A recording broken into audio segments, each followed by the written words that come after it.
Hello everyone, so let's talk about LinkedIn optimization.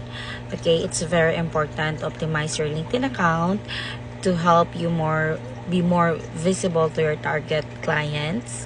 And also I will share a couple of pictures to convince you that you have to start optimizing your LinkedIn account. Wait for a while. Here, so today lang yan siya, guys. Mag-start na kami next week. This one, it's from 2 weeks ago. Okay. This one also,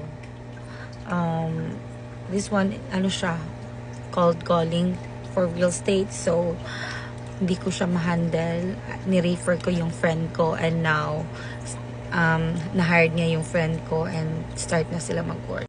So, that's it. Hopefully, na-convince ko kayo na start na kayo mag-optimize ng LinkedIn account nyo kung gusto nyo na yung client mismo yung mag-reach out sa inyo. Good luck!